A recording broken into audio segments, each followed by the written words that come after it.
Hello friends, welcome back to my YouTube channel. ಸ್ನೇಹಿತರೆ,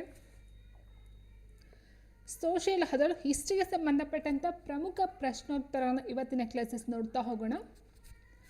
so ಎಲ್ಲ ಕ್ಲಾಸಸ್ಗೂ use ಆಗ್ತಕ್ಕಂಥದ್ದೇ ಆಗಿರುತ್ತೆ ಸ್ನೇಹಿತರೆ. ಹಿಸ್ಟ್ರಿ ಅಂತ ಹೇಳಿದಾಗ GK ಪೇಪರ್ ಎಲ್ಲದಕ್ಕೂ ಸಹ ಕ್ವಶನ್ಸ್ ಕೇಳ್ತಾನೆ ಹೋಗ್ತಾರೆ. ಸೊ ಎಲ್ಲ ಎಕ್ಸಾಮ್ಸ್ಗೆ ಅದರಲ್ಲೂ KPSC, KEA ಆ್ಯಂಡ್ GKಗೆ ಸಂಬಂಧಪಟ್ಟಂಥ ಪ್ರಶ್ನೆ ಎಲ್ಲೆಲ್ಲ ಕೇಳ್ತಾರೋ ಸೊ ಅಲ್ಲೆಲ್ಲ ಯೂಸ್ ಆಗ್ತಕ್ಕಂಥದ್ದು ಆಗಿರುತ್ತೆ. ಓಕೆ, ಫಸ್ಟ್ ಕ್ವಶನ್ ನೋಡ್ತಾ ಹೋದರೆ, ಈ ಕೆಳಗಿನ ಯಾರು ಸಿಂಧೂ ಸಂಸ್ಕೃತಿಯ ಆಧುನಿಕ ಹಿಂದೂ ಧರ್ಮದ ತವರು ಮನೆಯಾಗಿತ್ತೆಂದು ವರ್ಣಿಸಿದ್ದಾರೆ? ಈ ಕೆಳಗಿನ ಯಾರು ಸಿಂಧೂ ಸಂಸ್ಕೃತಿಯು ಆಧುನಿಕ ಹಿಂದೂ ಧರ್ಮದ ತವರು ಮನೆಯಾಗಿತ್ತೆಂದು ವರ್ಣಿಸಿದ್ದಾರೆ? Option: Dayaram Sahni, sir John Marshall, RD Banerji, SR Rao. So ನೀವು ನೋಡ್ತಾ ಹೋದಾಗ ಸ್ನೇಹಿತರೆ, ಇಲ್ಲಿ ಕೊಟ್ಟಿರ್ತಕ್ಕಂಥ ಆಪ್ಷನ್ಗಳಲ್ಲಿ ಏನಿದೆಯೋ ಸರ್ ಎಲ್ಲ ಈ ಒಂದು ಸಿಂಧೂ ನಾಗರಿಕತೆಯಲ್ಲಿ ಬರ್ತಾ ಹೋಗ್ತಾರೆ. ಸಿಂಧೂ ನಾಗರಿಕತೆಯಲ್ಲಿ ಕೆಲವೊಂದು ಅವಶೇಷಗಳು ಅಥವಾ ಕೆಲವೊಂದನ್ನು ಪತ್ತೆ ಮಾಡಿರ್ತಕ್ಕಂಥದ್ದು ಏನಿದೆಯೋ, ಹರಪ್ಪ ಆಗಿರ್ಬೋದು, ಮೊಹೆಂಜೋದಾರೋ, ಸೊ ಅದನ್ನು ಪತ್ತೆ ಹಚ್ಚಿರ್ತಕ್ಕಂಥ ವ್ಯಕ್ತಿಗಳಲ್ಲಿ ಪ್ರಮುಖರಾಗಿ ಬರ್ತಕ್ಕಂಥದ್ದು, ಹೌದಲ್ವಾ? ಸೊ ಹೀಗಿರ್ಬೇಕಾದ್ರೆ so answer option B, sir John Marshall ರವರು ಆಗಿರ್ತಾರೆ ಸ್ನೇಹಿತರೆ. ಸೊ ಇವರು ಹೇಳ್ತಕ್ಕಂಥ ಒಂದು ಹೇಳಿಕೆ ಅಥವಾ ವರ್ಣಿಸ್ತಕ್ಕಂಥ ಒಂದು ಮಾತುಗಳು ಇದಾಗಿರುತ್ತೆ. ಇನ್ನು ಇದ್ರ ಬಗ್ಗೆ ನಾವು ನೋಡ್ತಾ ಹೋದಾಗ, ಸರ್ ಜಾನ್ ಮಾರ್ಷಲ್ ಅವರು ಸಿಂಧೂ ಸಂಸ್ಕೃತಿಯು ಆಧುನಿಕ ಹಿಂದೂ ಧರ್ಮದ ತವರು ಮನೆಯಾಗಿತ್ತೆಂದು ವರ್ಣಿಸ್ತಕ್ಕಂಥದ್ದು ಆಗಿರುತ್ತೆ. ಇನ್ನು ಸಿಂಧೂ ಜನರು ಮಾತೃ ದೇವತೆಯಾಗಿ ನಿಸರ್ಗವನ್ನು, ಅಂದರೆ ಏನು ಪ್ರಕೃತಿ ಇದೆಯೋ ಸೊ ಪ್ರಕೃತಿಯನ್ನು ಪೂಜಿಸ್ತಕ್ಕಂಥದ್ದು ಆಗಿತ್ತು ಸ್ನೇಹಿತರೆ, ದೇವರಾಗಿ. ಇನ್ನು ನೆಕ್ಸ್ಟ್ ಸಿಂಧೂ ಜನ ಪುರುಷ ದೇವರಂತ ಹೇಳಿದ್ರೆ ಶಿವ ಅಥವಾ ಪಶುಪತಿ. ಮೇಯ್ನಾಗಿ ನಾವು ಪಶುಪತಿನ ನೋಡ್ತಾ ಹೋಗ್ತೀವಿ. ಆ್ಯಂಡ್ ಸಿಂಧೂ ಜನ ಪೂಜ್ಯ ಮರಗಳು ಅಂತ ಹೇಳಿದ್ರೆ ಅರಳಿ ಮರ ಮತ್ತು ಬೇವಿನ ಮರ ಆಗಿತ್ತು. ಲಾಂಛನ ಬಂದು ಸ್ವಸ್ತಿಕ್ ಲಾಂಛನ ಆಗಿರುತ್ತೆ. ಮತ್ತು ಪೂಜ್ಯ ಪ್ರಾಣಿ ಅಂತ ಹೇಳಿದಾಗ ಇಲ್ಲಿ ಡುಬ್ಬದ ಗೂಳಿ ಅಂತ ಹೇಳ್ತೀವಿ. ಎಕ್ಸ್ಟ್ರಾ ಕ್ವಶನ್ ಏನಾದ್ರು ಕೇಳಿದ್ರೆ ಏಕಶೃಂಗಿಯ ಡುಬ್ಬದ ಗೂಳಿ ಅಂತ ಕೇಳಿದ್ರೆ ಸೊ ಅದನ್ನು ಟಿಕ್ ಮಾಡಬೇಕಾಗುತ್ತೆ. ಇಲ್ಲಾಂದರೆ ಡುಬ್ಬದ ಗೂಳಿ ಅಂತ ಕೊಟ್ಟರು ಅದು ಓಕೆ ಆಗಿರುತ್ತೆ. ಇನ್ನು ಪಕ್ಷಿ ಅಂತ ಹೇಳಿದಾಗ ಪಾರಿವಾಳ. ಇನ್ನು ಜಲದೇವತೆಯೂ ಸಹ ಇವರು ಆರಾಧನೆಯನ್ನು ಮಾಡ್ತಕ್ಕಂಥದ್ದಿತ್ತು. ಸೊ ಪ್ರಕೃತಿ, ಇದರ ಜೊತೆಗೆ ಜಲದೇವತೆ ಆ್ಯಂಡ್ ಮೇಯ್ನಾಗಿ ಶಿವ ಅಥವಾ ಪಶುಪತಿ ಬರುತ್ತೆ. ಆ್ಯಂಡ್ ಡುಬ್ಬದ ಗೂಳಿ ವೆರಿ ಇಂಪಾರ್ಟೆಂಟ್ ಆಗಿರುತ್ತೆ ಸ್ನೇಹಿತರೆ. ಇನ್ನು ನೆಕ್ಸ್ಟ್ ಕ್ವೆಶನ್ ನೋಡ್ತಾ ಹೋದಾಗ, ಈ ಕೆಳಗಿನ ಹೇಳಿಕೆಗಳಲ್ಲಿ ಸರಿಯಾಗಿರುವುದನ್ನು ಆಯ್ಕೆ ಮಾಡಿ ಅಂತ ಕೊಟ್ಟಿದ್ದಾರೆ. ಋಗ್ವೇದದ ಸಮಾಜದಲ್ಲಿ ವಧುದಕ್ಷಿಣೆ ರೂಢಿಯಲ್ಲಿತ್ತು. ಆರ್ಯರ ಸಮಾಜದಲ್ಲಿ ವ್ಯಾಪಾರಿಗಳನ್ನು ವ್ಯಾಪ್ತ ಎಂದು ಕರೆಯುತ್ತಿದ್ದರು. ಆಪ್ಷನ್ 3, ಋಗ್ವೇದ ಕಾಲದಲ್ಲಿ ರಾಜರು ಮತ್ತು ಶ್ರೀಮಂತರು ಮಾತೃ ಬಹುಪತ್ನಿತ್ವ ಹೊಂದಬಹುದಾಗಿತ್ತು. ಅಂದರೆ ಶ್ರೀಮಂತರು ಮಾತ್ರನೇ ಈ ಒಂದು ಬಹುಪತ್ನಿತ್ವ ಪದ್ಧತಿಯನ್ನು ಹೊಂದಬಹುದಿತ್ತು ಅಂತ ಕೊಟ್ಟಿದ್ದಾರೆ. ಸೊ ಕೊಟ್ಟಿರ್ತಕ್ಕಂಥ 3 ಆಯ್ಕೆಗಳನ್ನು ನೋಡ್ತಾ ಹೋದಾಗ ಸ್ನೇಹಿತರೆ, ಋಗ್ವೇದದ ಸಮಾಜದಲ್ಲಿ ವಧುದಕ್ಷಿಣೆ ರೂಢಿಯಲ್ಲಿತ್ತು, ಸರಿಯಾಗುತ್ತೆ ಸ್ನೇಹಿತರೆ. ನೆಕ್ಸ್ಟ್ ಆರ್ಯರ ಸಮಾಜದಲ್ಲಿ ವ್ಯಾಪಾರಿಗಳನ್ನು ವ್ಯಾಪ್ತ ಎಂದು ಕರೆಯಲಾಗುತ್ತಿತ್ತು. ಸೊ ಈ ಒಂದು ಹೇಳಿಕೆ ತಪ್ಪಾಗಿದೆ. ಇನ್ನು ಆಪ್ಷನ್ 3, ಋಗ್ವೇದ ಕಾಲದಲ್ಲಿ ರಾಜರು ಮತ್ತು ಶ್ರೀಮಂತರು ಮಾತ್ರನೇ ಬಹುಪತ್ನಿತ್ವ ಪದ್ಧತಿಯ ಹೊಂದಿರ್ತಕ್ಕಂಥದ್ದು ಅಥವಾ ರೂಢಿಯಲ್ಲಿತ್ತು ಅಂತಕ್ಕಂಥದ್ದನ್ನು ಹೇಳ್ಬಹುದಾಗಿರುತ್ತೆ. ಆನ್ಸರ್ ಆಪ್ಷನ್ C ಆಗಿರುತ್ತೆ.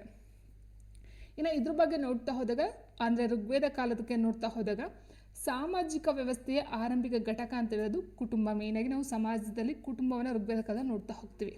ಇನ್ನು ಋಗ್ವೇದ ಕಾಲದ ಸಮಾಜದ ಘಟಕಗಳಂತ ಹೇಳಿದಾಗ ವಿಸ್, ಸಂಘ, ಗಣ, ವ್ರತ ಆಗಿರುತ್ತೆ. ಋಗ್ವೇದ ಕಾಲದಲ್ಲಿ ವಧುದಕ್ಷಿಣೆ ರೂಢಿಯಲ್ಲಿ ಇತ್ತು. ಪಿತೃಪ್ರಧಾನ ಕುಟುಂಬ ವ್ಯವಸ್ಥೆ ಜಾರಿಯಲ್ಲಿತ್ತು. ಕುಟುಂಬದ ಒಡೆಯನನ್ನು ಗೃಹಪತಿ, ಕುಲಪತಿ ಎಂದು ಕರೀತಾ ಇದ್ರು. ಆ್ಯಂಡ್ ಮಹಿಳೆಯರಿಗೂ ಸಹ ಉನ್ನತ ಸ್ಥಾನವನ್ನು ನೀಡಲಾಗ್ತಿತ್ತು. ಆ್ಯಂಡ್ ಆರ್ಯ ಸಮಾಜವನ್ನು 4 ಭಾಗಗಳಾಗಿ ವಿಂಗಡಿಸಲಾಗಿತ್ತು: ಬ್ರಾಹ್ಮಣ, ಕ್ಷತ್ರಿಯ, ವೈಶ್ಯ, ಶೂದ್ರ ಅಂತಕ್ಕಂಥದ್ದು. ಆರ್ಯ ಸಮಾಜದಲ್ಲಿ ಕ್ಷೌರಿಕರನ್ನು ವ್ಯಾಪ್ತ ಎಂದು ಕರೆಯಲಾಗುತ್ತಿತ್ತು. ನೀವು ಕೇಳ್ಬೋದು ವ್ಯಾಪ್ತ ಅಂತ, ವ್ಯಾಪಾರಿಗಳನ್ನು ವ್ಯಾಪ್ತ ಎಂದು ಕರೆಯುತ್ತಿದ್ದರು ಅಂತ ಏನು ಕೊಟ್ಟಿದ್ರು. ಸೊ ಅದು ತಪ್ಪಾದ ಹೇಳಿಕೆ. ಯಾಕೆ ಅಂತ ಹೇಳಿದಾಗ ಇದು ವ್ಯಾಪ್ತ ಅಂತ ಕರೆದು ಕ್ಷೌರಿಕರನ್ನು ಕರೆಯಲಾಗುತ್ತಿತ್ತು. ಸೊ ಹಾಗಾಗಿ ಆಗಿರುತ್ತೆ. ಇನ್ನು ನೆಕ್ಸ್ಟು, ಜೈನ ಧರ್ಮದ ಸಾಹಿತ್ಯಕ್ಕೆ ಸಂಬಂಧಿಸಿದಂತೆ ಈ ಕೆಳಗಿನ ಯಾವ ಹೇಳಿಕೆಗಳು ಸರಿಯಾಗಿವೆ? ಜೈನ ಧರ್ಮದ ಸಾಹಿತ್ಯಕ್ಕೆ ಸಂಬಂಧಪಟ್ಟಂತೆ ಈ ಕೆಳಗಿನ ಯಾವ ಹೇಳಿಕೆಗಳು ಸರಿಯಾಗಿವೆ? ಆಗಮ ಸಿದ್ಧಾಂತ ಜೈನ ಧರ್ಮದ ಪವಿತ್ರ ಗ್ರಂಥವಾಗಿದೆ. ಜೈನ ಧರ್ಮದ ಸಾಹಿತ್ಯಗಳ ಪೂರ್ವಗಳೆನ್ನುವರು. ಜೈನ ಧರ್ಮದ ಕುರಿತು ಹೇಳುವ ಮೊದಲ ಗ್ರಂಥ ಕಲ್ಪಸೂತ್ರ. ಸೊ ಇಲ್ಲಿ ಕೊಡ್ತಕ್ಕಂಥ ಹೇಳಿಕೆಗಳು ನೋಡ್ತಾ ಹೋದಾಗ ಜೈನ ಧರ್ಮಕ್ಕೆ ಸಂಬಂಧಪಟ್ಟಂತೆ ಆಗಮ ಸಿದ್ಧಾಂತ ಜೈನ ಧರ್ಮದ ಪವಿತ್ರ ಗ್ರಂಥವಾಗಿತ್ತು. ಜೈನ ಧರ್ಮದ ಸಾಹಿತ್ಯಗಳನ್ನು ಪೂರ್ವಗಳೆಂದು ಸಹ ಕರಿತಾ ಇದ್ರು. ಆ್ಯಂಡ್ ಜೈನ ಧರ್ಮದ ಬಗ್ಗೆ ಕುರಿತು ಹೇಳುವ ಮೊದಲ ಗ್ರಂಥ ಕಲ್ಪಸೂತ್ರನೂ ಸಹ ಆಗಿದೆ ಸ್ನೇಹಿತರೆ. ಸೊ ಹಾಗಾಗಿ ಇಲ್ಲಿ ಆನ್ಸರ್ ಆಪ್ಷನ್ D 1, 2 ಮತ್ತು 3 ಆಗಿರುತ್ತೆ. ನೋಡಿ, ಇದ್ರ ಬಗ್ಗೆ ನೋಡ್ತಾ ಹೋದಾಗ ಆಗಮ ಸಿದ್ಧಾಂತ ಆಗುತ್ತೆ ಪವಿತ್ರ ಗ್ರಂಥ. ಸೊ ಜೈನ ಧರ್ಮದ ಸಾಹಿತ್ಯಗಳನ್ನ ಪೂರ್ವಗಳೆಂದುವರು. ಸೊ 14 ಪೂರ್ವಗಳು ಮತ್ತು 12 ಅಂಗಗಳಿವೆ. ಜೈನ ಧರ್ಮದ ಮೊದಲ ವ್ಯಾಕರಣ ಗ್ರಂಥ ಅಪಭ್ರಂಶ ಅಂತಕ್ಕಂಥದ್ದು ಆಗಿರುತ್ತೆ. ಇನ್ನು ಸೊ ನೀವು ಕೇಳಬಹುದು ಇಲ್ಲಿ ಏನು ಕ್ವಶನ್ ಇದೆ, ಗ್ರಂಥ. ಸೊ ಇದು ಗ್ರಂಥ ಕಲ್ಪಸೂತ್ರ ಸ್ನೇಹಿತರೆ, ಇದು ಬಂದು ವ್ಯಾಕರಣ ಗ್ರಂಥ ಆಗಿದೆ. ಸೊ ಅರ್ಥ ಮಾಡ್ಕೊಳ್ತಾ ಹೋಗಿ. ನೆಕ್ಸ್ಟ್ ಭದ್ರಬಾಹು ರಚಿಸಿದ ಕಲ್ಪಸೂತ್ರ ಜೈನ ಧರ್ಮವನ್ನು ಕುರಿತು ಹೇಳುವಂಥ ಮೊದಲ ಗ್ರಂಥವಾಗಿದೆ. ನೋಡಿ ಇದು ಕಲ್ಪಸೂತ್ರ ಭದ್ರಬಾಹು ರಚನೆ ಮಾಡಿರ್ತಕ್ಕಂಥದ್ದು. ಇನ್ನು ಜೈನರ 12 ಅಂಗಗಳು, ಜೈನರ ನೀತಿ ನಿಯಮಗಳ ಬಗ್ಗೆ ಆ್ಯಂಡ್ ಸನ್ಯಾಸಿಗಳ ನಿಯಮಗಳು ಹಾಗೂ ಜೈನ ತತ್ವಗಳ ಬಗ್ಗೆ ತಿಳಿಸ್ಕೊಡ್ತಕ್ಕಂಥದ್ದು ಆಗಿರುತ್ತೆ. ಇನ್ನು ಜೈನರ ಆರಾಧನಾ ಕೇಂದ್ರವನ್ನು ಬಸದಿಗಳೆಂದು ಕರೆಯಲಾಗುತ್ತದೆ. ಜೈನರ ಬಸದಿ ಅಥವಾ ಜೈನ ದಕ್ಷಿಣ ಕಾಶಿ ಬಂದು ಮೂಡಬಿದ್ರೆ. Is very important. ಇದೆಲ್ಲ ಅಷ್ಟೇ ತುಂಬ ಇಂಪಾರ್ಟೆಂಟ್ ಕ್ವೆಶನ್ಸ್ಗಳು, ನೋಟ್ ಮಾಡ್ಕೊಳ್ತಾ ಹೋಗಿ. ನೆಕ್ಸ್ಟ್ ಮೊಘಲರ ಪ್ರಸಿದ್ಧ ದೊರೆ ಅಕ್ಬರ್ ಮಹಾಶೇರವರಿಗೆ ಪಟ್ಟಾಭಿಷೇಕವಾದ ಸ್ಥಳ ಯಾವುದು? ಮೊಘಲರ ಪ್ರಸಿದ್ಧ ದೊರೆ ಅಕ್ಬರ್ ಮಹಾಶಯವರಿಗೆ ಪಟ್ಟಾಭಿಷೇಕವಾದ ಸ್ಥಳ ಯಾವುದು? ಅಮರಕೋಟೆ, ಫತೇಪುರ್ ಸಿಕ್ರಿ, ದೆಹಲಿ, ಕಲ್ನೇರಾ. ಪಟ್ಟಾಭಿಷೇಕವಾದ ಸ್ಥಳ ಅಂತ ಹೇಳಿದ್ರೆ ಆನ್ಸರ್ ಆಪ್ಷನ್ ಡಿ ಕಲ್ನೇರಾ ಆಗಿರುತ್ತೆ ಸ್ನೇಹಿತರೆ. ಸೊ ಇದ್ರ ಬಗ್ಗೆ ನಾವು ನೋಡ್ತಾ ಹೋದಾಗ ಅಕ್ಬರ್ನ ಮೂಲ ಹೆಸರು ಬಂದು ಜಲಾಉದ್ದೀನ್ ಮಹಮ್ಮದ್ ಅಂತಕ್ಕಂಥದ್ದು ಆಗಿರುತ್ತೆ. ಸೊ ಮೊಘಲ್ ಸಾಮ್ರಾಜ್ಯದ ಅರಸ ಅಂತ ಹೇಳಬಹುದು. ಸೊ ಅಕ್ಬರ್ ಬಂದು 1542ರಲ್ಲಿ ಸಿಂಧೂನ ಅಮರಕೋಟೆಯಲ್ಲಿ ಜನಿಸ್ತಕ್ಕಂಥದ್ದಾಗಿರುತ್ತೆ. ಇವರ ಗುರುಗಳು ಬಂದು ಅಬ್ದುಲ್ ಲತೀಫ್ ಅಂತಕ್ಕಂಥವ್ರು. ಸೊ 1556ರಲ್ಲಿ ಪಂಜಾಬಿನ ಕಲ್ನೆರಾ ಎಂಬಲ್ಲಿ ಪಟ್ಟಾಭಿಷೇಕ ಆಗ್ತಕ್ಕಂಥದ್ದಾಗಿರುತ್ತೆ. ಯಾಕೆ ಅಂತ ಹೇಳಿದ್ರೆ ಇದು 2ನೇ ಪಾಣಿಪತ್ ಕದನ ಏನು ಬರುತ್ತೋ, ಸೊ ಬಾಬರ್ ಅವ್ರ ತಂದೆ ಬಾಬರ್ನ ಒಂದು ಇದರಲ್ಲಿ ಬರ್ತಕ್ಕಂಥದ್ದು ಆಗಿರುತ್ತೆ. 2ನೇ ಪಾಣಿಪತ್ ಕದನದಲ್ಲಿ ಇವರು ಎಂಟ್ರಿನ ತಗೊಳ್ತಕ್ಕಂಥದ್ದು ಆಗಿರುತ್ತೆ ಸ್ನೇಹಿತರೆ. ಸೊ ಆ ಒಂದು ಟೈಮಲ್ಲಿ ಪಟ್ಟಾಭಿಷೇಕ ಆಗ್ತಕ್ಕಂಥದ್ದು. ಕರ್ನಾಟಕದಲ್ಲಿ ದೊರೆತ ಅಶೋಕನ ಶಾಸನಗಳಲ್ಲಿ ಅತಿ ದೊಡ್ಡ ಶಾಸನ ಯಾವುದು? ಆಪ್ಷನ್ ಮಸ್ಕಿ ಶಾಸನ, ಬ್ರಹ್ಮಗಿರಿ, ಸನ್ನತಿ, ಉದಯಗೊಳಂ. ಕರ್ನಾಟಕದಲ್ಲಿ ದೊರೆತ ಅಶೋಕನ ಶಾಸನಗಳಲ್ಲಿ ಅತಿ ದೊಡ್ಡ ಶಾಸನ ಸನ್ನತಿ ಶಾಸನ. ಆನ್ಸರ್ ಆಪ್ಷನ್ ಸಿ ಆಗಿರುತ್ತೆ. ಸ್ವಲ್ಪ ನೋಡ್ತಾ ಹೋದಾಗ ಸ್ನೇಹಿತರೆ ರಾಯಚೂರು ಜಿಲ್ಲೆಯಲ್ಲಿ ಕಂಡುಬರ್ತಕ್ಕಂಥದ್ದು ಮಸ್ಕಿ ಶಾಸನ ಆಗಿರುತ್ತೆ. ಕೊಪ್ಪಳ ಜಿಲ್ಲೆಯಲ್ಲಿ ಕಂಡುಬರ್ತಕ್ಕಂಥದ್ದು ಗವಿಮಠ ಮತ್ತು ಪಾಲ್ಕಿಗೊಂಡ ಶಾಸನ. ಚಿತ್ರದುರ್ಗ ಜಿಲ್ಲೆಯಲ್ಲಿ ಬ್ರಹ್ಮಗಿರಿ ಸಿದ್ದಾಪುರ ಮತ್ತು ಜಟ್ಟಿಂಗ ರಾಮೇಶ್ವರ ಶಾಸನಗಳು. ಬಳ್ಳಾರಿ ಜಿಲ್ಲೆಯ ನಿಟ್ಟೂರಲ್ಲಿ ಕಂಡುಬರ್ತಕ್ಕಂಥದ್ದು ಉದಯಂಗೊಳಂ ಶಾಸನ. ಕಲಬುರಗಿ ಜಿಲ್ಲೆಯ ಸನ್ನತಿ ಶಾಸನ ಬಂದು ಈ ಶಾಸನ ಕರ್ನಾಟಕದಲ್ಲಿನ ಅಶೋಕನ ಅತ್ಯಂತ ದೊಡ್ಡ ಶಾಸನವಾಗಿದೆ. ಇನ್ನು ನೋಡ್ತಾ ಹೋದಾಗ ಅಶೋಕನ ಕಾಲದ ಇತರ ಪ್ರಮುಖ ಶಾಸನಗಳು ಅಂತ ಹೇಳಿದಾಗ ಕಂದಹಾರ ಶಾಸನ ಬರುತ್ತೆ. ನೆಕ್ಸ್ಟ್ ರುಮೈನ್ ಶಾಸನ, ಬುದ್ಧನ ಬಗ್ಗೆ ಮಾಹಿತಿಯನ್ನು ಕೊಡ್ತಕ್ಕಂಥದ್ದು ಕೇಳ್ತಾರೆ ಸ್ನೇಹಿತರೆ. ಆ್ಯಂಡ್ ಬಬ್ರು ಶಾಸನ ಬಂದು ಬುದ್ಧಂ ಶರಣಂ ಗಚ್ಚಾಮಿ ವಾಕ್ಯವಿದೆ, ಇದು ಅಷ್ಟೇ ಇಂಪಾರ್ಟೆಂಟ್ ಆಗಿರುತ್ತೆ. ಕೇಳ್ತಾರೆ ಬುದ್ಧಂ ಶರಣಂ ಗಚ್ಚಾಮಿ ವಾಕ್ಯ ಇರ್ತಕ್ಕಂಥ ಅಶೋಕನ ಶಾಸನ ಯಾವುದು? ಆ್ಯಂಡ್ ಮಸ್ಕಿ ಶಾಸನ ಬಂದು ಅಶೋಕನ ಹೆಸರನ್ನು ತಿಳಿಸಿದಂಥ ಮೊದಲ ಶಾಸನ, ಇದು ಅರಬಿಕ್ ಶಾಸನವಾಗಿದೆ. ಆ್ಯಂಡ್ ಬರಾಬರ್ ಶಾಸನ ಬಂದು ಬಿಹಾರದಲ್ಲಿದೆ, ಇದನ್ನು ಅಜೀವಿಕ ಪಂಥದವರಿಗೆ ಅರ್ಪಿಸಲಾಗಿದೆಯಂತೆ. ಸೊ ವೆರಿ ಇಂಪಾರ್ಟೆಂಟು ಅಶೋಕನ ಶಾಸನಗಳು, ನೋಡ್ತಾ ಹೋಗಿ ಸ್ನೇಹಿತರೆ. ನೆಕ್ಸ್ಟ್ ಪಲ್ಲವರಿಗೆ ಸಂಬಂಧಿಸಿದಂತೆ ಈ ಕೆಳಗಿನ ಹೇಳಿಕೆಗಳಲ್ಲಿ ಸರಿಯಾಗಿರುವುದನ್ನು ಆಯ್ಕೆ ಮಾಡಿ. ಪಲ್ಲವರು ಮಹಾಬಲಿಪುರಂನಲ್ಲಿ ಡಿಕೆನ್ ಆಫ್ ದ ಗಂಗಾ ಶಿಲ್ಪಗುಚ್ಛವನ್ನು ನಿರ್ಮಿಸಿದ್ದಾರೆ. ಮಹಾಬಲಿಪುರಂ ನಗರವನ್ನು 2ನೇ ನರಸಿಂಹವರ್ಮನು ನಿರ್ಮಿಸಿದರು ಅಂತ ಕೊಟ್ಟಿದ್ದಾರೆ. ಸೊ ಪಲ್ಲವರಿಗೆ ಸಂಬಂಧಪಟ್ಟಂತೆ ಸರಿಯಾಗಿರ್ತಕ್ಕಂಥ ಹೇಳಿಕೆಗಳನ್ನು ಆಯ್ಕೆ ಮಾಡಿ. ನೋಡಿ ಇಲ್ಲಿ ಪಲ್ಲವರು ಮಹಾಬಲಿಪುರಂನಲ್ಲಿ ಡಿಕೆನ್ ಆಫ್ ದ ಗಂಗಾ ಶಿಲ್ಪಗುಚ್ಛವನ್ನು ನಿರ್ಮಿಸಿದರು ಸರಿಯಾಗಿದೆ. ಮಹಾಬಲಿಪುರಂ ನಗರವನ್ನು 2ನೇ ನರಸಿಂಹವರ್ಮನು ನಿರ್ಮಿಸಿದಂತೆ ತಪ್ಪು. ಯಾಕಂತ ಹೇಳಿದ್ರೆ ನೋಡಿ ಇಲ್ಲಿ 1ನೇ ನರಸಿಂಹವರ್ಮನು ಕಂಚಿ ಬಳಿಯ ಸಮುದ್ರ ತೀರದಲ್ಲಿ ಒಂದು ನಗರವನ್ನು ನಿರ್ಮಿಸಿ ಅದಕ್ಕೆ ಮಹಾಬಲಿಪುರಂ ಎಂಬ ಹೆಸರಿಟ್ಟು ಪಲ್ಲವರ 2ನೇ ರಾಜಧಾನಿಯಾಗಿ ಮಾಡಿಕೊಡ್ತಕ್ಕಂಥದ್ದು ಆಗಿರುತ್ತೆ. ಸೊ ಹೀಗಿರಬೇಕಾದ್ರೆ ಇಲ್ಲಿ 1ನೇ ನರಸಿಂಹನ ಮಾಡಿರ್ತಕ್ಕಂಥ ಕೆಲಸನ ಇಲ್ಲಿ ಕೊಟ್ಟಿರ್ತಕ್ಕಂಥ 2ನೇ ನರಸಿಂಹವರ್ಮನು ಅಂತ ಕೊಟ್ಟಿದ್ದಾರೆ. ಸೊ ಹಾಗಾಗಿ ಇದು ತಪ್ಪಾಗಿರ್ತಕ್ಕಂಥ ಒಂದು ಹೇಳಿಕೆ ಆಗಿರುತ್ತೆ ಸ್ನೇಹಿತರೆ. So first answer option A ಮಾತ್ರ ಸರಿ ಇರುತ್ತೆ. ಇನ್ನು ಉಳಿದಂತೆ ನೋಡ್ತಾ ಹೋದಾಗ ಮಹಾಬಲಿಪುರಂನಲ್ಲಿರುವ ಡಿಕೆಂಟ್ ಆಫ್ ದ ಗಂಗಾ ಅಥವಾ ಡಿಸೆಂಟ್ ಆಫ್ ದ ಗಂಗಾ ಅರ್ಜುನನ ತಪಸ್ಸು ಎಂಬ ಶಿಲ್ಪಗುಚ್ಛವನ್ನು ಪ್ರಸಿದ್ಧಿಯನ್ನು ಪಡೆದಿರ್ತಕ್ಕಂಥದ್ದು ಆಗಿರುತ್ತೆ. ಇನ್ನು ಮಹಾಬಲಿಪುರಂ ಪಲ್ಮಾ ನದಿಯ ದಂಡೆಯ ಮೇಲೆ ಇರ್ತಕ್ಕಂಥದ್ದು ಆಗಿದೆ. ಮಹಾಬಲಿಪುರಂ ಅನ್ನು ದಕ್ಷಿಣ ಭಾರತದ ವಾಸ್ತುಶಿಲ್ಪ ಮತ್ತು ಶಿಲ್ಪಕಲೆಯ ತವರು ಮನೆ ಎಂದು ಕರೆಯುತ್ತಾರೆ. Very very very very very important ಸ್ನೇಹಿತರೆ. ದಕ್ಷಿಣ ಭಾರತದ ವಾಸ್ತುಶಿಲ್ಪ ಮತ್ತು ಶಿಲ್ಪಕಲೆಯ ತವರು ಮನೆ ಮಹಾಬಲಿಪುರಂ ಆಗಿರುತ್ತೆ. ಆ್ಯಂಡ್ ಇದನ್ನು 1984ರಲ್ಲಿ ಯುನೆಸ್ಕೋ ವರ್ಲ್ಡ್ ಹೆರಿಟೇಜ್ ಸೈಟ್ಸ್ ಪಟ್ಟಿಗೂ ಸಹ ಇದನ್ನು ಸೇರಿಸಲಾಗಿದೆ. ಸೊ ತುಂಬಾ ಇಂಪಾರ್ಟೆಂಟ್ ಆಗಿರ್ತಕ್ಕಂಥ ಪಾಯಿಂಟ್ಸ್ಗಳಾಗಿದೆ. ಆ್ಯಂಡ್ ನೆಕ್ಸ್ಟು ಮಂಗೋಲರ ಆಕ್ರಮಣವನ್ನು ತಡೆಯಲು ರಕ್ತ ಮತ್ತು ಕಬ್ಬಿಣ ನೀತಿಯನ್ನು ಜಾರಿಗೊಳಿಸಿದ ದೆಹಲಿ ಸುಲ್ತಾನರು ಯಾರು? ಮಂಗೋಲರ ಆಕ್ರಮಣವನ್ನು ತಡೆಯಲು ರಕ್ತ ಮತ್ತು ಕಬ್ಬಿಣದ ನೀತಿಯನ್ನು ಜಾರಿಗೊಳಿಸಿದ ದೆಹಲಿಯ ಸುಲ್ತಾನ ಯಾರು? ಇಲ್ತಮಿಷ್, ಬಲ್ಬನ್, ಕುತ್ಬುದ್ದೀನ್ ಐಬಕ್, ಅಲ್ಲಾವುದ್ದೀನ್ ಖಿಲ್ಜಿ. ಸರಿಯಾದಂಥ ಒಂದು ಉತ್ತರ ಸ್ನೇಹಿತರೆ ಆಪ್ಷನ್ ಬಿ ಬಲ್ಬನ್ ಆಗಿರ್ತಾನೆ. ಆ್ಯಂಡ್ ನೆಕ್ಸ್ಟು ಭಕ್ತಿಪಂಥ ಚಳುವಳಿಯ ಸಂತರರಾದ ಮೀರಾಬಾಯಿಗೆ ಸಂಬಂಧಿಸಿದಂತೆ ಈ ಕೆಳಗಿನ ಯಾವ ಹೇಳಿಕೆಗಳು ಸರಿಯಾಗಿವೆ ಅಂತ ಕೊಟ್ಟಿದ್ದಾರೆ. ಅಂದರೆ ಮೀರಾಬಾಯಿಗೆ ರಿಲೇಟೆಡ್ ಆಗಿರ್ತಕ್ಕಂಥ ಹೇಳಿಕೆಗಳು ಯಾವುವು? ಪೂರ್ವ ಭಾರತದಲ್ಲಿ ಭಕ್ತಿಪಂಥವನ್ನು ಪಸರಿಸಿದರು. ಪೂರ್ವ ಭಾರತದಲ್ಲಿ ಭಕ್ತಿಪಂಥವನ್ನು ಪಸರಿಸಿದರು. ಗಿರಿಧರ ಗೋಪಾಲ ಎಂಬ ಕವನ ಸಂಕಲನವನ್ನು ರಚಿಸಿದರು. ಬಂಗಾಳಿ ಭಾಷೆಯಲ್ಲಿ ಇವರು ಗೀತೆಗಳನ್ನು ರಚಿಸಿದರು. ಬಂಗಾಳಿ ಭಾಷೆಯಲ್ಲಿ ಇವರು ಗೀತೆಗಳನ್ನು ರಚನೆಯನ್ನು ಮಾಡ್ತಕ್ಕಂಥ. ಸೊ ಸರಿಯಾದಂಥ ಹೇಳಿಕೆಯಲ್ಲಿ ಕೊಡ್ತಾ ಹೋದಾಗ ಸ್ನೇಹಿತರೆ ಎಕ್ಸ್ಪ್ಲನೇಷನ್ ಕೊಡ್ತಾ ಹೋಗ್ತೀನಿ ನೋಡಿ. ಪಶ್ಚಿಮ ಭಾರತದಲ್ಲಿ ಭಕ್ತಿ ಪಂಥವನ್ನು ಪಸರಿಸಿದ ಕಾವ್ಯ ಕೋಗಿಲೆ. ಅರ್ಥ ಆಯ್ತಾ? ಸೊ ಪಶ್ಚಿಮ ಭಾರತದಲ್ಲಿ. ಸೊ ಈಗಿರಬೇಕಾದ್ರೆ ಇಲ್ಲಿ ಕೊಟ್ಟಿರ್ತಕ್ಕಂಥದ್ದೇನು ಪೂರ್ವ ಭಾರತದಲ್ಲಿ ಅಂತ ಕೊಟ್ಟಿದ್ದಾರೆ. ಸೊ ಹಾಗಾಗಿ ಈ ಒಂದು ಹೇಳಿಕೆ ತಪ್ಪಾಗುತ್ತೆ. ಆ್ಯಂಡ್ ನೆಕ್ಸ್ಟು ಮೀರಾಬಾಯಿಯ ಭಕ್ತಿಗೀತೆಗಳನ್ನು ಮೀರಾ ಭಜನ್ ಎಂದು ಕರೆಯುತ್ತಾರೆ. ಇವರನ್ನು ಕಲಿಯುಗದ ರಾಧೆ ಎಂದು ಕರೆಯುವರು. ಆ್ಯಂಡ್ ಮೀರಾಬಾಯಿ ರಾಜಸ್ಥಾನದಲ್ಲಿ ಕೃಷ್ಣ ಪಂಥವನ್ನು ಹೆಚ್ಚು ಜನಪ್ರಿಯಗೊಳಿಸಿದರು. ಆ್ಯಂಡ್ ಗಿರಿಧರ ಗೋಪಾಲ ಕವನ ಸಂಕಲನವನ್ನು ರಚನೆಯನ್ನು ಮಾಡಿರ್ತಕ್ಕಂಥದ್ದು ಆಗಿದೆ. ಸೊ ಇಲ್ಲಿ ಗಿರಿಧರ ಗೋಪಾಲ ಸರಿಯಾಗಿದೆ ಸ್ನೇಹಿತರೆ. ಇನ್ನು ಉಳಿದಂತೆ ನೋಡ್ತಾ ಹೋದಾಗ ಬ್ರಿಜ್ ಭಾಷೆಯಲ್ಲಿ ಗೀತೆಗಳನ್ನು ರಚಿಸ್ತಕ್ಕಂಥದ್ದು ಆಗಿರುತ್ತೆ. ಮತ್ತು ಮೀರಾಬಾಯಿಯನ್ನು ಗೀತಾ ಶೈಲಿಯ ಕವಿತೆಗಳ ಅಧಿದೇವತೆ ಎಂದು ಸಹ ಕರೆಯಲಾಗುತ್ತದೆ. ಇಲ್ಲಿ ಮೇಯ್ನಾಗಿ ನೋಡ್ತಾ ಹೋದಾಗ ಬ್ರಿಜ್ ಭಾಷೆಯಲ್ಲಿ ಗೀತೆಗಳನ್ನು ರಚನೆ ಮಾಡಿರ್ತಕ್ಕಂಥದ್ದು ಆಗಿದೆ. ಬಟ್ ಇಲ್ಲಿ ಕೊಟ್ಟಿರ್ತಕ್ಕಂಥದ್ದು ಬಂಗಾಳಿ ಭಾಷೆ ಅಂತ ಕೊಟ್ಟಿದ್ದಾರೆ. ಈ ಹೇಳಿಕೆನೂ ಸಹ ತಪ್ಪಾಗುತ್ತೆ ಸ್ನೇಹಿತರೆ. ಸೊ ಹೀಗಿರಬೇಕಾದ್ರೆ ಸರಿಯಾದಂತಹ ಆನ್ಸರ್ ಏನಾಗುತ್ತೆ? ಆಪ್ಷನ್ 2 ಮಾತ್ರ ಸರಿ ಇರೋದ್ರಿಂದ ಆಪ್ಷನ್ ಎ 2 ಮಾತ್ರ ಅಂತಕ್ಕಂಥದ್ದು ಆಗುತ್ತೆ. ಆಯ್ತಲ್ವಾ? ಸೊ ಇನ್ನು ನೆಕ್ಸ್ಟು ಈ ಒಂದು ಇನ್ಫಾರ್ಮೇಷನ್ ಸಹ ಕಲೆಕ್ಟ್ ಮಾಡ್ಕೊಳ್ತಾ ಹೋಗಿ. ಪಶ್ಚಿಮ ಭಾರತದಲ್ಲಿ ಭಕ್ತಿ ಪಂಥವನ್ನು ಪಸರಿಸಿದಂಥ ಕಾವ್ಯ ಕೋಗಿಲೆ ಇವರಾಗಿರ್ತಾರೆ. ಇವರ ಒಂದು ಭಕ್ತಿ ಗೀತೆಗಳನ್ನು ಮೀರಾ ಭಜನ್ ಅಂತಕ್ಕಂಥ ಒಂದು ಇದರಿಂದ ಕರಿತಾ ಹೋಗ್ತಾರೆ.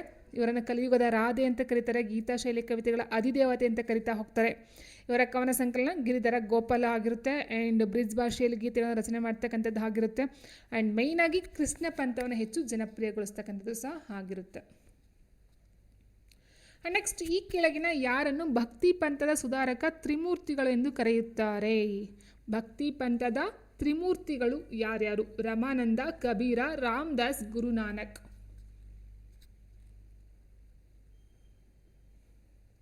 ಈ ಸೈನ್ಸ್ ನೋಡ್ತಾ ಹೋದಾಗ ಸ್ನೇಹಿತರೆ ಇಲ್ಲಿ ರಮಾನಂದ ಬರೋದಿಲ್ಲ, ಕಬೀರ್, ರಾಮದಾಸ್, ಗುರುನಾನಕ್ ಬರ್ತಾರೆ. ಸೊ ಆನ್ಸರ್ ಆಪ್ಷನ್ ಬಿ 2, 3, 4 ಆಗಿರುತ್ತೆ. ಇನ್ನು ಮುಂದಿನ ಪ್ರಶ್ನೆ ನೋಡೋದಾದರೆ ಭಾರತದಲ್ಲಿ ಪೋರ್ಚುಗೀಸರಿಗೆ ಸಂಬಂಧಿಸಿದಂತೆ ಕೆಳಗಿನ ಯಾವ ಹೇಳಿಕೆಗಳು ಸರಿಯಾಗಿವೆ? ಪೋರ್ಚುಗೀಸರಿಗೆ ಸಂಬಂಧಪಟ್ಟಂತೆ ಕೆಳಗಿನ ಯಾವ ಹೇಳಿಕೆಗಳು ಸರಿಯಾಗಿದ್ದಾವೆ?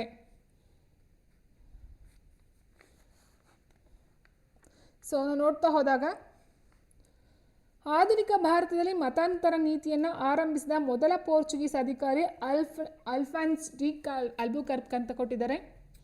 ಆಪ್ಷನ್ ಡಿ 2 ಪೋರ್ಚುಗೀಸರು ಭಾರತಕ್ಕೆ ಮೆಕ್ಕೆಜೋಳ ಬೆಳೆಯನ್ನು ಪರಿಚಯಿಸಿದರು. ಆಪ್ಷನ್ 3 ಭಾರತದಲ್ಲಿ ಪೋರ್ಚುಗೀಸರ ಪ್ರಥಮ ವಸಾಹತು ಕೇಂದ್ರ ಕೊಚ್ಚಿನ್ ಆಗಿತ್ತು. ಸೊ ನೋಡ್ತಾ ಹೋದಾಗ ಸ್ನೇಹಿತರೆ ಆಧುನಿಕ ಭಾರತದಲ್ಲಿ ಮತಾಂತರ ನೀತಿಯನ್ನು ಆರಂಭಿಸಿದ ಮೊದಲ ಪೋರ್ಚುಗೀಸ್ ಅಧಿಕಾರಿ ಆಲ್ಫಾನ್ಸ್ ಡಿ ಅಲ್ಬುಕರ್ಕ್ ಸರಿಯಾದಂತಹ ಒಂದು ಆನ್ಸರ್ ಆಗಿರುತ್ತೆ. ಅಲ್ಬುಕರ್ಕ್ ಆಧುನಿಕ ಭಾರತದಲ್ಲಿ ಮತಾಂತರ ನೀತಿಯನ್ನು ಅನುಸರಿಸಿದ ಪ್ರಥಮ ವೈಸ್ರಾಯ್ ಆಗಿರ್ತಾರೆ. ಸೊ ಹೀಗಿರಬೇಕಾದ್ರೆ ಫಸ್ಟ್ ಆಪ್ಷನ್ ಓಕೆ. ಇನ್ನು 2ನೇ ಆಪ್ಷನ್ ಮೆಕ್ಕೆಜೋಳವನ್ನು ಪರಿಚಯ ಮಾಡ್ತಕ್ಕಂಥದ್ದು ಆಗಿತ್ತು ನೋಡಿ. ತಂಬಾಕು, ಗೋಡಂಬಿ, ನೆಲಗಡಲೆ, ಈರುಳ್ಳಿ, ಮೆಣಸಿನಕಾಯಿ, ಮೆಕ್ಕೆಜೋಳ ಹಾಗೂ ಚಹಾ ಬೆಳೆಗಳನ್ನು ಭಾರತಕ್ಕೆ ಪರಿಚಯಿಸ್ತಾರೆ. ನೋಟ್ ಮಾಡ್ಕೊಳ್ತಾ ಹೋಗಿ. ತಂಬಾಕು, ಗೋಡಂಬಿ, ನೆಲಗಡಲೆ, ಈರುಳ್ಳಿ, ಮೆಣಸಿನಕಾಯಿ, ಮೆಕ್ಕೆಜೋಳ ಹಾಗೂ ಚಹಾ ಬೆಳೆಗಳನ್ನು ಭಾರತಕ್ಕೆ ಪರಿಚಯ ಮಾಡಿಕೊಡ್ತಕ್ಕಂಥದ್ದು ಪೋರ್ಚುಗೀಸರು ಆಗಿರ್ತಾರೆ. ಸೊ ಹಾಗಾಗಿ ಆನ್ಸರ್ ಆಪ್ಷನ್ 2 ಸಹ ಸರಿಯಾಗಿರುತ್ತೆ. ಇನ್ನು 3ನೇದು ಭಾರತದಲ್ಲಿ ಪೋರ್ಚುಗೀಸರ ಪ್ರಥಮ ವಸಾಹತು ಕೇಂದ್ರ ಕೊಚ್ಚಿನ್ ಪೋರ್ಚುಗೀಸರ ಪ್ರಥಮ ವಸಾಹತು ಕೇಂದ್ರ ಬಂದು ಕೊಚ್ಚಿನ್ ಆಗಿರುತ್ತೆ. ಇನ್ನು ಭಾರತ ಗಿಡಮೂಲಿಕೆಗಳ ಬಗ್ಗೆ ಸಂಶೋಧನೆ ಸಹ ನಡೆಸ್ತಾ ಹೋಗ್ತಾರೆ. ಆ್ಯಂಡ್ ನೆಕ್ಸ್ಟ್ ಮೇಯ್ನ್ ಆಗಿ ನಾವು ನೋಡಿದಾಗ ಇಲ್ಲಿ ಪೋರ್ಚುಗೀಸ್ ವೈಸ್ರಾಯ್ ಹಿಂದೂ ಸಮಾಜದಲ್ಲಿದ್ದ ಸತಿ ಸಹಗಮನ ಪದ್ಧತಿ ಆ್ಯಂಡ್ ಪರ್ದಾ ಪದ್ಧತಿ ಬಾಲ್ಯ ವಿವಾಹಗಳ ನಿಷೇಧವನ್ನು ಮಾಡ್ತಕ್ಕಂಥದ್ದಾಗಿರ್ತಾರೆ. ಮತ್ತು ಪೋರ್ಚುಗೀಸರು ಕ್ರಿಸ್ತಶಕ 1556ರಲ್ಲಿ ಭಾರತದಲ್ಲಿ ಮೊದಲ ಬಾರಿಗೆ ಗೋವಾದಲ್ಲಿ ಮುದ್ರಣ ಯಂತ್ರವನ್ನು ಪರಿಚಯವನ್ನು ಮಾಡ್ತಕ್ಕಂಥದ್ದು ಆಗಿದೆ ಸ್ನೇಹಿತರೆ. ಗೋವಾದಲ್ಲಿ ಪ್ರಿಂಟಿಂಗ್ ಮೆಷಿನ್ ಅಂತ ಏನು ಹೇಳ್ತೀವೋ, ಸೊ ಮುದ್ರಣ ಯಂತ್ರವನ್ನು ಜಾರಿಗೆ ಅಥವಾ ಪರಿಚಯವನ್ನು ಮಾಡ್ತಕ್ಕಂಥದ್ದು ಇವರ ಒಂದು ಕೆಲಸ ಆಗಿತ್ತು. ಸೊ ಹೀಗಿರಬೇಕಾದ್ರೆ ಕೊಟ್ಟಂತಹ ಆಪ್ಷನ್ಗಳಲ್ಲಿ 3 ಸಹ ಸರಿಯಾಗಿರ್ತಕ್ಕಂಥ ಒಂದು ಆಪ್ಷನ್ಗಳಾಗಿದೆ. ಸೊ ಆನ್ಸರ್ ಆಪ್ಷನ್ ಡಿ 1, 2 ಮತ್ತು 3 ಆಗಿರುತ್ತೆ. ನೆಕ್ಸ್ಟ್ ದತ್ತು ಮಕ್ಕಳಿಗೆ ಹಕ್ಕಿಲ್ಲ ನೀತಿಯಡಿಯಲ್ಲಿ ಬ್ರಿಟಿಷರು ವಶಪಡಿಸಿಕೊಂಡಂಥ ಪ್ರದೇಶಗಳ ಸರಿಯಾದ ಅನುಕ್ರಮಣಿಕೆ ಯಾವುದು ಅಂತ ಕೊಟ್ಟವ್ರೆ. ಸೊ ನಾನು ಆಲ್ರೆಡಿ ಹೇಳಿದಾಗೆ ದತ್ತು ಮಕ್ಕಳಿಗೆ ಹಕ್ಕಿಲ್ಲ ಅಂತಕ್ಕಂಥದ್ದು 1848ರಲ್ಲಿ ಡಾಲೌಸಿ ಜಾರಿಗೆ ತರ್ತಕ್ಕಂಥದ್ದು ಆಗಿರುತ್ತೆ. ಡಾಲೌಸಿ ಜಾರಿಗೆ ತಂದಂಥ ದತ್ತು ಮಕ್ಕಳಿಗೆ ಹಕ್ಕಿಲ್ಲ ನೀತಿಯನ್ನು ಮೊಟ್ಟ ಮೊದಲ ಬಾರಿಗೆ ಜಾರಿಗೆ ತರ್ತಕ್ಕಂಥದ್ದು ಸತಾರದಲ್ಲಿ. ಸೊ ಹಾಗಿರ್ಬೇಕಾದ್ರೆ ಆಪ್ಷನ್ ಡಿ ತಪ್ಪಾಗುತ್ತೆ ಸ್ನೇಹಿತರೆ. ಸೊ ಸತಾರ ಆದ ನಂತರ ಬರ್ತಕ್ಕಂಥದ್ದು ಈ ಒಂದು ಸಂಬಲ್ಪುರ, ಉದಯಪುರ, ಝಾನ್ಸಿ. ಸೊ ಈ ರೀತಿ ಒಂದು ಆರ್ಡರ್ ವೈಸ್ ಆಗಿ ಬರ್ತಕ್ಕಂಥದ್ದು ಆಗಿರುತ್ತೆ. ಹಾಗಾಗಿ ಆನ್ಸರ್ ಆಪ್ಷನ್ ಸಿ ಆಗಿರುತ್ತೆ. ನೋಡಿ 1848ರಲ್ಲಿ ಗವರ್ನರ್ ಲಾರ್ಡ್ ಡಾಲೌಸಿ ಅವರು ಈ ಒಂದು ದತ್ತು ಮಕ್ಕಳಿಗೆ ಹಕ್ಕಿಲ್ಲ ಅಂತಕ್ಕಂಥ ಒಂದು ನೀತಿಯನ್ನು ಜಾರಿಗೆ ತರ್ತಾರೆ. ಫಸ್ಟ್ ಮಹಾರಾಷ್ಟ್ರದ ಸತಾರ, ಅದಾದ ನಂತರ ಸಂಬಲ್ಪುರ, ಅದಾದ ನಂತರ ಉದಯಪುರ, ಆ್ಯಂಡ್ 1853ರಲ್ಲಿ ಝಾನ್ಸಿಯಲ್ಲಿ ಜಾರಿಗೆ ಬರ್ತಕ್ಕಂಥದ್ದು ಆಗಿರುತ್ತೆ. ನೆಕ್ಸ್ಟು ಎ ಗಿಫ್ಟ್ ಆಫ್ ಮೋನೋಥಿಯಿಸಮ್ ಕೃತಿಯ ಕರ್ತೃ ಯಾರು? ಎ ಗಿಫ್ಟ್ ಆಫ್ ಮೋನೋಥಿಯಿಸಮ್ ಕೃತಿಯ ಕರ್ತೃ ಯಾರು? ರಾಜಾರಾಮ್ ಮೋಹನ್ ರಾಯ್, ದಯಾನಂದ ಸರಸ್ವತಿ, ಜ್ಯೋತಿಬಾ ಫುಲೆ, ಈಶ್ವರ್ಚಂದ್ರ ವಿದ್ಯಾಸಾಗರ್. ಸೊ ಈ ಕೃತಿಯ ಕರ್ತೃ ಅಂತ ಹೇಳಿದಾಗ ಸ್ನೇಹಿತರೆ ರಾಜಾರಾಮ್ ಮೋಹನ್ ರಾಯ್ ಅವರು ಬರ್ತಾರೆ. ಬ್ರಹ್ಮ ಸಮಾಜ ಸ್ಥಾಪಕ ಅಂತ ಹೇಳ್ತೀವಿ. ಸೊ ರಾಜಾರಾಮ್ ಮೋಹನ್ ರಾಯ್ ಅವರು ಈ ಒಂದು ಕೃತಿಯನ್ನು ಬರೆದಿರ್ತಕ್ಕಂಥವರಾಗಿರ್ತಾರೆ. ನೋಡಿ 1807ರಲ್ಲಿ ಎ ಗಿಫ್ಟ್ ಆಫ್ ಮೋನೋಥಿಸಮ್ ಎಂಬ ಕೃತಿಯನ್ನು ರಚನೆ ಮಾಡ್ತಕ್ಕಂಥರಾಗಿರ್ತಾರೆ. ಸೊ 19ನೇ ಶತಮಾನದ ಪುನರುಜ್ಜೀವನದ ಪಿತಾಮಹ ಅಂತಲೂ ಸಹ ಕರಿತಾ ಹೋಗ್ತೀವಿ ಇವರನ್ನು. 1807ರಲ್ಲಿ ಕಲ್ಕತ್ತಾದಲ್ಲಿ ಹಿಂದೂ ಕಾಲೇಜನ್ನು ಸ್ಥಾಪನೆ ಮಾಡ್ತಾರೆ. ಆ್ಯಂಡ್ ಸಂವಾದ ಕೌಮುದಿ ಪತ್ರಿಕೆಯನ್ನು ಬಂಗಾಳಿ ಭಾಷೆಯಲ್ಲಿ ಪ್ರಾರಂಭಿಸ್ತಕ್ಕಂಥದ್ದು ಆಗಿರುತ್ತೆ. ವೆರಿ ಇಂಪಾರ್ಟೆಂಟ್ ಸ್ನೇಹಿತರೆ.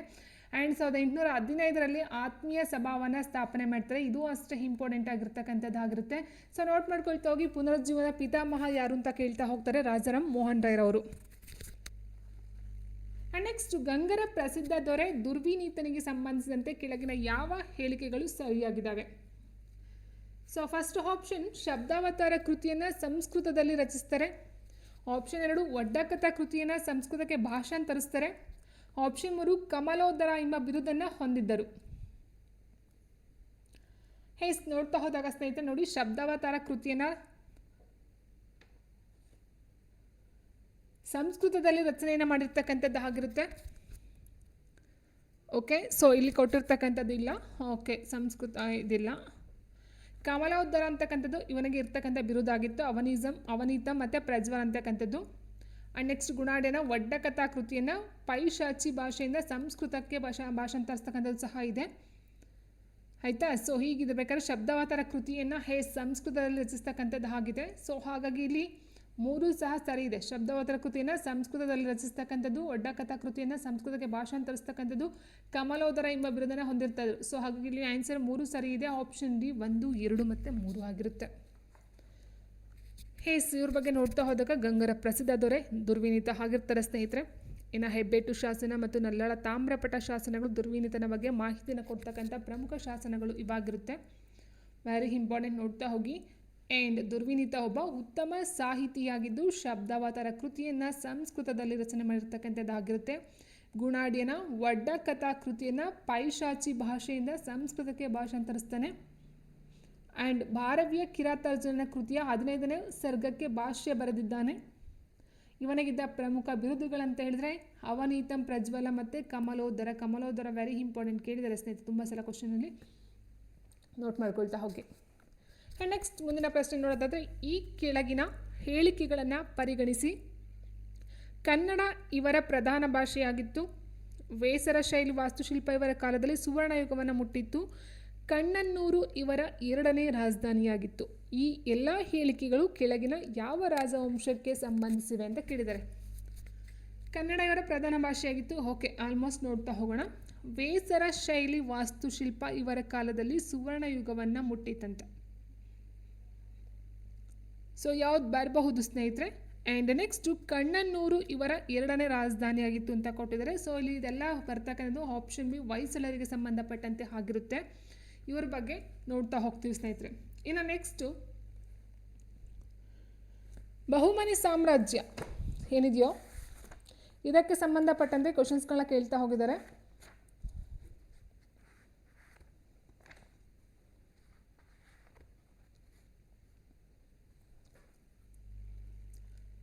ಬಹುಮನಿ ಸುಲ್ತಾನರ ಕಾಲದ ಕಲೆ ಮತ್ತು ವಾಸ್ತುಶಿಲ್ಪಕ್ಕೆ ಸಂಬಂಧಿಸಿದಂತೆ ಕೆಳಗಿನ ಯಾವ ಹೇಳಿಕೆಗಳು ಸರಿಯಾಗಿದ್ದಾವೆ? ಇಂಡೋ ಪರ್ಷಿಯನ್ ಶೈಲಿಯಲ್ಲಿ ಸ್ಮಾರಕಗಳನ್ನು ನಿರ್ಮಿಸಿದರು, ಗೋಡೆಗಳ ಮೇಲೆ ಅಕ್ಷರಗಳ ಕೆತ್ತನೆ ಮಾಡಿದರು, ಬೀದರ್ನಲ್ಲಿ ಬಂದೇ ನವಾಜ್ ದರ್ಗಾವನ್ನು ನಿರ್ಮಿಸ್ತಾರೆ. ಇಲ್ಲಿ ನೋಡ್ತಾ ಹೋದಾಗ ಸ್ನೇಹಿತರೆ ಇಂಡೋ ಪರ್ಷಿಯನ್ ಶೈಲಿಯಲ್ಲಿ ಸ್ಮಾರಕಗಳನ್ನು ನಿರ್ಮಿಸ್ತಕ್ಕಂಥದ್ದಾಗಿರುತ್ತೆ. ಆ್ಯಂಡ್ ಗೋಡೆಗಳ ಮೇಲೆ ಅಕ್ಷರಗಳ ಕೆತ್ತನೆ ಮಾಡಿಸ್ತಕ್ಕಂಥದ್ದಾಗಿರುತ್ತೆ. ಬಟ್ ಬೀದರ್ನಲ್ಲಿ ಬಂದೇ ನವಾಜ್ ದರ್ಗಾವನ್ನು ನಿರ್ಮಿಸೋದಿಲ್ಲ. ಸೊ ಆನ್ಸರ್ ಆಪ್ಷನ್ ಏ. ನಿಮ್ಗೆ ಎಕ್ಸ್ಪ್ಲೇಷನ್ ಬೇಕಂತ ನೋಡಿದ ಸ್ನೇಹಿತರೆ, ಗುಲ್ಬರ್ಗಾದಲ್ಲಿ ಬಂದೇ ನವಾಜ್ ದರ್ಗಾವನ್ನು ನಿರ್ಮಿಸ್ತಕ್ಕಂಥದ್ದು ಆಗಿತ್ತು. ಸೊ ಹಾಗಾಗಿ ಇಲ್ಲಿ ಬೀದರ್ ಅಂತ ಕೊಟ್ಟಿದ್ದಾರಲ್ವ, ಸೊ ಹಾಗಾಗಿ ಈ ಹೇಳಿಕೆ ತಪ್ಪಾಗುತ್ತೆ. ಇನ್ನು ಬಹುಮನಿ ಸುಲ್ತಾನರು ಇಂಡೋ ಪರ್ಷಿಯನ್ ಶೈಲಿಯಲ್ಲಿ ಸುಂದರ ಸ್ಮಾರಕವನ್ನು ನಿರ್ಮಾಣ ಮಾಡ್ತಕ್ಕಂಥದ್ದಾಗಿತ್ತು. ಮಿನಾರ್ ಮತ್ತು ಸ್ತಂಭ ಗೋಪುರಗಳನ್ನು ನಿರ್ಮಾಣ ಮಾಡ್ತಕ್ಕಂಥದ್ದಾಗಿತ್ತು. ಶಿಲೆಯ ಬದಲು ಗಚ್ಚುಗಾರೆಗಳನ್ನು ಬಳಸ್ತಕ್ಕಂಥದ್ದಿತ್ತು. ನೆಕ್ಸ್ಟ್ ಗೋಡೆಗಳ ಮೇಲೆ ಅಲಂಕಾರಿಕ ಅಕ್ಷರಗಳನ್ನು ಕೆತ್ತನೆ ಮಾಡ್ತಕ್ಕಂಥದ್ದಾಗಿತ್ತು. 1ನೇ ಮೊಹಮ್ಮದ್ ಶಾನು ಗುಲ್ಬರ್ಗಾದಲ್ಲಿ ಜಮೀ ಮಸೀದಿಯನ್ನು ನಿರ್ಮಾಣ ಮಾಡ್ತಕ್ಕಂಥದ್ದಾಗಿತ್ತು. ಆ್ಯಂಡ್ ಗುಲ್ಬರ್ಗಾದಲ್ಲಿ ಬಂದೇ ನವಾಜ್ ದರ್ಗಾವನ್ನು ನಿರ್ಮಿಸಿದ್ದರು. ಸೊ ಇದೆಲ್ಲ ಬಹುಮನಿ ಸುಲ್ತಾನರ ಕೆಲವೊಂದು ಕೊಡುಗೆಗಳಾಗಿರುತ್ತೆ. ಆ್ಯಂಡ್ ನೆಕ್ಸ್ಟ್ ಈ ಕೆಳಗಿನ ಯಾವ ಸಮುದಾಯದವರು ಭಾರತದಲ್ಲಿ ಧಾರ್ಮಿಕ ಅಲ್ಪಸಂಖ್ಯಾತ ಸಮುದಾಯದ ಸ್ಥಾನಮಾನವನ್ನು ಪಡೆದಿದ್ದಾರೆ? ಈ ಕೆಳಗಿನ ಯಾವ ಸಮುದಾಯದವರು ಭಾರತದಲ್ಲಿ ಧಾರ್ಮಿಕ ಅಲ್ಪಸಂಖ್ಯಾತ ಸಮುದಾಯದ ಸ್ಥಾನಮಾನವನ್ನು ಪಡೆದಿದ್ದಾರೆ? ಸೊ ನೋಡ್ತಾ ಹೋದಾಗ ಸ್ನೇಹಿತರೆ ಮೇಯ್ನಾಗಿ ನೋಡ್ತಾ ಹೋದಾಗ ನಮಗೆ ಗೊತ್ತಾಗೋದೇನೆಂದರೆ ಮುಸ್ಲಿಮ್ಸರು ಮೇಯ್ನಾಗಿ ಬಂದೇ ಬರ್ತಾರೆ. ಎಲ್ಲೋದ್ರೂ ಮುಸ್ಲಿಮ್ಸರು ಬಂದೇ ಬರ್ತಾರೆ. ಕ್ರಿಶ್ಚಿಯನ್ಸು ಇದ್ದಾರೆ, ಸಿಖ್ಖರಿದ್ದಾರೆ, ಬೌದ್ಧರಿದ್ದಾರೆ, ಜೈನರು ಸಹ ಬರ್ತಾರೆ. ಬಟ್ ಇಲ್ಲಿ ಜೋರಾಸ್ಟ್ರಿಯರ್ ಅಂತ ಹೇಳಿದ್ರೆ ಸೊ ನಮಗೆ ಅವರು ಅಷ್ಟು ಇಲ್ಲ ಸ್ನೇಹಿತರ, ಹೌದಾ? ಸೊ ಇನ್ನು ಸಿಖ್ಖರು ಎಲ್ಲದರಲ್ಲೂ ಇದೆ, ಓಕೆ. ಪಾರ್ಸಿಗಳು ಬರ್ತಾರೆ, ಕ್ರಿಶ್ಚಿಯನರು ಬರ್ತಾರೆ, ಮುಸ್ಲಿಮರು ಬರ್ತಾರೆ, ಬೌದ್ಧರು ಬರ್ತಾರೆ, ಜೈನರು ಬರ್ತಾರೆ. ಬಟ್ ಇಲ್ಲಿ 1, 2, 3, 4, 5 ಕೊಟ್ಟಿದ್ದಾರೆ. ಸೊ ಪಾರ್ಸಿಗಳು ಮಿಸ್ ಆಗಿದೆ ಸ್ನೇಹಿತರೆ. ಸೊ ಹಾಗಾಗಿ ಇಲ್ಲ. ಸೊ ಆನ್ಸರ್ ಆಪ್ಷನ್ ಸಿ, ಸಿಖ್ಖರು, ಪಾರ್ಸಿಗಳು, ಕ್ರಿಶ್ಚಿಯನರು, ಮುಸ್ಲಿಮರು, ಬೌದ್ಧರು, ಜೈನರು ಬರ್ತಾರೆ. ಸೊ ಇಷ್ಟು ಬಂದಾಗ ಇದು ನಾವು ಅಲ್ಪಸಂಖ್ಯಾತರ ಅಡಿಯಲ್ಲಿ ಸೇರಿಸ್ತಕ್ಕಂಥದ್ದು ಆಗಿರುತ್ತೆ. So answer option C. And next police superintendent ಕಚೇರಿಯನ್ನು ರದ್ದುಗೊಳಿಸಿದ ಗವರ್ನರ್ ಜನರಲ್ ಯಾರು? Lord Minto, Lord Mayo, Lord William Bentinck, Lord Ripon. Police superintendent ಕಚೇರಿಯನ್ನು ರದ್ದುಗೊಳಿಸಿದ ಗವರ್ನರ್ ಜನರಲ್ ಯಾರು? ಲಾರ್ಡ್ ವಿಲಿಯಂ ಬೆಂಟಿಕ್ ಅಂತ ಹೇಳ್ತೀವಿ. ಆನ್ಸರ್ ಆಪ್ಷನ್ ಸಿ ಆಗಿರುತ್ತೆ ಸ್ನೇಹಿತರೆ. ನೆಕ್ಸ್ಟ್ ಕೆಳಗಿನ ಯಾರನ್ನು ಭಾರತೀಯ CIDಯ ಪಿತಾಮಹ ಎಂದು ಕರೆಯಲಾಗುತ್ತದೆ? Lord Cornwallis, Lord Warren Hastings, Rai Bahadur Pandit, Shambhunath, Andrew Frazer.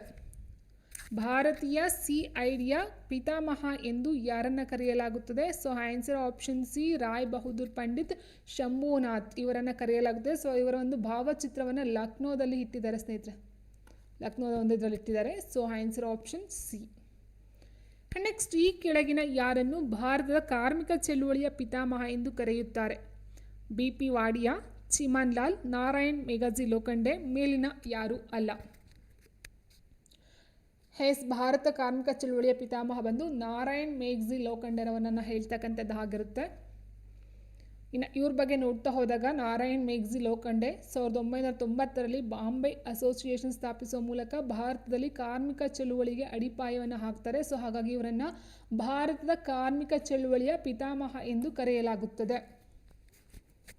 So ಇಷ್ಟು ಬಂದು ಹಿಸ್ಟ್ರಿಗೆ ಸಂಬಂಧಪಟ್ಟಂಥ ಕೆಲವೊಂದಷ್ಟು ಇಂಪಾರ್ಟೆಂಟ್ ಕ್ವಶನ್ಸ್ಗಳು ಆಗಿತ್ತು ಸ್ನೇಹಿತರೆ. ಹೇಳಿಕೆ ರೂಪದಲ್ಲೂ ಸಹ ಇದೆ, ಕೆಲವೊಂದು ಡೈರೆಕ್ಟ್ ಕ್ವಶನ್ಸ್ಗಳು ಸಹ ಇದೆ ಆ್ಯಂಡ್ ಆಲ್ಮೋಸ್ಟ್ ಎಲ್ಲ ಸಹ ಇಂಪಾರ್ಟೆಂಟ್ ಕ್ವಶನ್ಸ್ಗಳೇ ಆಗಿರ್ತಕ್ಕಂಥದ್ದು ಆಗಿದೆ ಸ್ನೇಹಿತರೆ. ಸೊ ನೀವೆಲ್ಲ ಯಾವುದೇ ಎಕ್ಸಾಮ್ಸ್ಗೆ ತೊಗೊಳ್ಬಹುದು. ಜಿ ಕೆ ಅಂತ ನೋಡ್ತಾ ಹೋದಾಗ ಅದು HSTR ಆಗಿರ್ಬೋದು, GPSTR ಆಗಿರ್ಬೋದು, ಅಥವಾ PC ಆಗಿರ್ಬೋದು, PSI and PDO, village accountant. So ನೀವೆಲ್ಲ ಓದು ಸಹ ಹಿಸ್ಟ್ರಿ ಕ್ವಶನ್ಸ್ಗಳು ಡೆಫಿನೆಟಾಗಿ ಕೇಳ್ತಾರೆ ಸ್ನೇಹಿತರೆ. ಎಲ್ಲದಕ್ಕೂ ಸಹ ಯೂಸ್ ಆಗ್ತಕ್ಕಂಥ ಒಂದು GK ಕ್ವಶನ್ಸ್ಗಳಂತ ಹೇಳಬಹುದಾಗಿರುತ್ತೆ.